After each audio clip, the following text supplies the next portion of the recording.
Middle east में हाल के दिनों में तनाव चरम पर पहुंच गया है। खासकर इजराइल के कतर पर हमले के बाद जो हमास के नेताओं को निशाना बनाने के लिए किया गया। 9 सितंबर 2025 को दोहा में इजरायली मिसाइल हमले में हमास के 5 सदस्य मारे गए। हालांकि उनके मुख्य नेता बच निकले और एक कतरी सुरक्षा अधिकारी की भी मौत हुई। यह हमला कतर की संप्रभुता का उल्लंघन माना जा रहा है, क्योंकि कतर गाजा युद्ध में इजराइल और हमास के बीच मध्यस्थ की भूमिका निभा रहा था। संयुक्त राष्ट्र सुरक्षा परिषद ने इजराइल की निंदा की है और कतर की संप्रभुता का समर्थन किया है, जिसमें अमेरिका सहित सभी 15 सदस्य शामिल थे। कतर के प्रधानमंत्री शेख मोहम्मद बिन अब्दुर्रहमान अल थानी ने इसे राज्य प्रायोजित आतंकवाद करार दिया और कहा कि इससे मिडिल ईस्ट में अराजकता फैल रही है।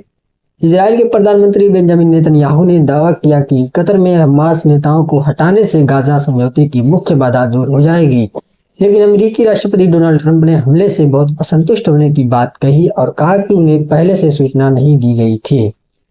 इस हमले ने गल्फ देशों को एकजुट कर दिया है। संयुक्त अरब अमीरात ने इजरायली राजनीतिज्ञ को तलब किया और हमले को कायराना बताया। कतर ने अमेरिका से कहा है कि अगर इजराइल का समर्थन जारी रहा तो 150 अरब डॉलर के बोइंग विमानों की खरीद रोक सकता है, जो अमेरिकी अर्थव्यवस्था को झटका देगा। ईरान ने इस मौके का फायदा उठाया है और गल्फ देशों को चेतावनी दी है कि इजराइल अब ईरान से बड़ा खतरा बन गया है।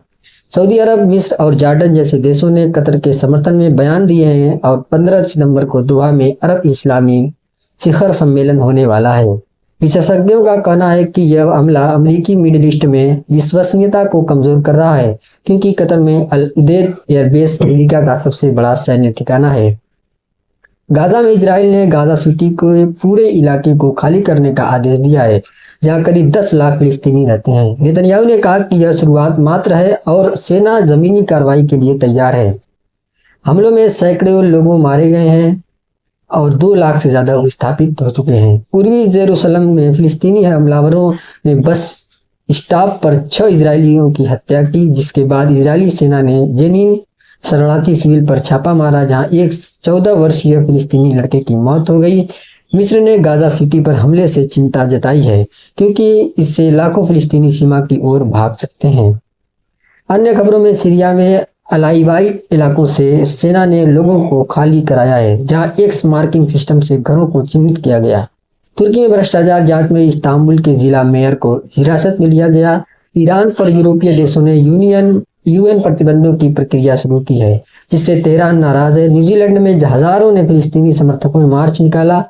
अमेरिकी विदेश मंत्री मार्को रूबियो इजराइल जाएंगे ताकि गाजा में आगे की राह पर स्पष्टता मिले। कुल मिलाकर यह हमला गाजा युद्ध को क्षेत्रीय संघर्ष में बदल सकता है और मध्यस्थता प्रयासों को पटरी से उतार दिया है।